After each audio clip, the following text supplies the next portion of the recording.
वैसे तो इस विशाल भारत साम्राज्य में कई वीर योद्धा जन्मे जिन्होंने विदेशियों को बुरी तरह परास्त किया। इनमें से ही एक मेवाड़ साम्राज्य में जन्मे हिंदुपत महाराणा सांगा।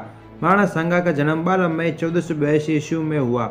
मेवाड़ के उत्तराधिकारी के लिए राणा सांगा को पहले अपने भाइयों से संघर्ष करना पड़ा। महाराणा सांगा ने बचपन में अपनी कुंडली एक पुजारी को बताया तो पुजारी ने भविष्यवाणी की थी कि अगला उत्तराधिकारी राणा सांगा ही होगा। यह सुनते ही उसके भाइयों ने तलवार से जोरदार प्रहार किया जिससे राणा सांगा का एक हाथ कट गया। महाराणा सांगा को एक सैनिक का भग्नावशेष भी कहते हैं क्योंकि उसके शरीर पर 80 घाव थे। वैसे तो महाराणा सांगा ने कई छोटे बड़े युद्ध लड़े। उनका पहला युद्ध मालवा के सुल्तान महमूद खिलजी द्वितीय के साथ गागरोन का युद्ध हुआ जिसमें महाराणा सांगा की विजय हुई। इस युद्ध में महाराणा सांगा ने महमूद खिलजी द्वितीय को बंदी बना लिया। वह 3 महीने तक जेल में कैद करके रखा। वह बाद में उसे रिहा कर दिया गया। महाराणा सांगा की दूसरी महत्वपूर्ण लड़ाई खातौली का युद्ध था। यह युद्ध इब्राहिम लोदी व महाराणा सांगा के बीच हुआ। इस युद्ध में महाराणा सांगा की विजय हुई। इस युद्ध में महाराणा सांगा का एक हाथ कट गया। वह पैर पर काफ़ी गहरी चोट भी आई थी। इन युद्धों की विजय से महाराणा सांगा की प्रतिष्ठा पूरे भारत में फैल गई। परंतु महाराणा सांगा के जीवन की महत्वपूर्ण जंग अभी बाकी थी और वह थी मुगल सल्तनत के बादशाह बाबर से जंग। इधर मुगल बादशाह बाबर पूरे भारत पर अधिकार करना चाहता था। इसने पहले पानीपत प्रथम के युद्ध में इब्राहिम लोदी को हराया, पर बाबर जानता था कि पूरे भारत पर अधिकार करने के लिए राजपूतों को जंग में हराना होगा।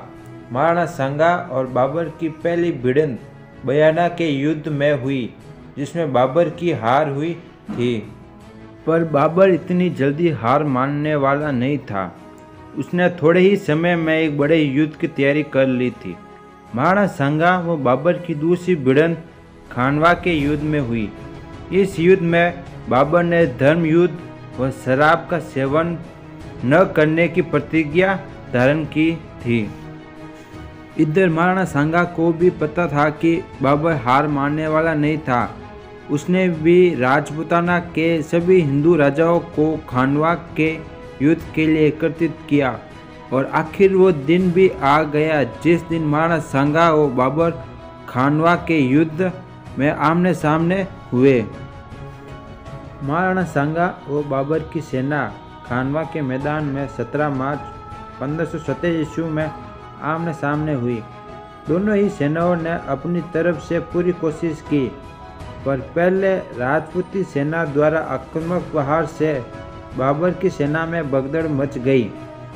पर बाद में बाबर की सेना द्वारा तोपों की गोलों की बौछार चालू कर दी गई जिससे राणा सांगा की सेना अस्त व्यस्त हो गई क्योंकि तोपोखाना राजपूती सैनिकों ने पहली बार देखी थी। इस युद्ध में महाराणा सांगा बुरी तरह घायल हो चुके थे। उनके स्थान पर उनका राजचिन्ह बड़ी सादरी के झाला अज्जा ने धारण किया था। युद्ध के पश्चात महाराणा सांगा अपनी हार का बदला बाबर से लेना चाहता था, इसलिए वो एक नए युद्ध की तैयारी कर रहा था। पर सांगा के राजपूती साथी इस नए युद्ध के विरोधी थे, इसलिए उन्होंने महाराणा सांगा को कालपी स्थान पर विष दे दिया। महाराणा सांगा का स्वर्गवास 30 जनवरी 1528 ईस्वी में हुआ था। दोस्तों, अगर आपको ये वीडियो पसंद आया है तो हमारे चैनल को लाइक, कमेंट और सब्सक्राइब जरूर करें।